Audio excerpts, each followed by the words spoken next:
એક દીકરીના પૈસાથી દૂર રહ્યો ને તો તમારો ભેગો ઠાકર જાય છે, નકર ઠાકર જાય છે. જેટલી સદાયું સડી ને એટલો છેટો જતો જાય છે. સદાયું બંધ કરો કાં તો આ ચાલુ રાખો.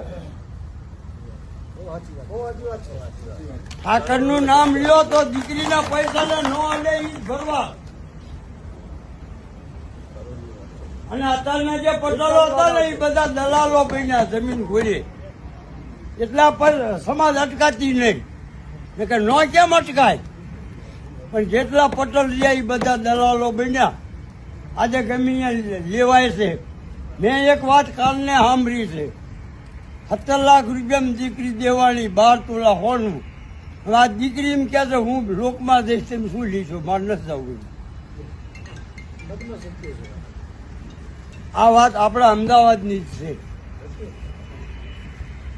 ક્યાં મૂકજો તમે? એ દીકરી જાય શું કરવા અહીંયા? આખી જિંદગી બહાર નીકળે.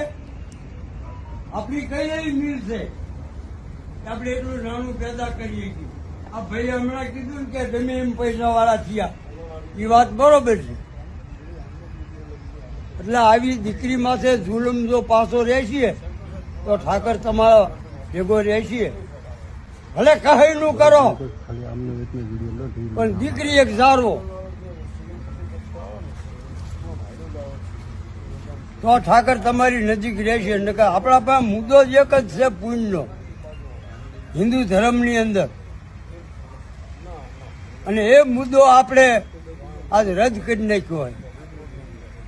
એ મુદ્દો પકડો અને ગામો ગામના ભરવા લ્યો ભેગા. હજી મિટિંગો બીજી કરો, પણ આ રસ્તે સમાજને લાવો અને મહેનત કરો. તમને ભગવાને જો કાંઈ આલ્યું હોય તો મહેનત કરો, ખર્ચો કરો. અને આવી ઘણી મિટિંગો કરવી પડશે. આ એક મિટિંગે નહીં પતે.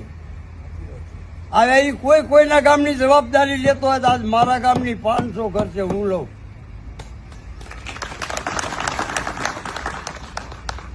જય ઠાકોર.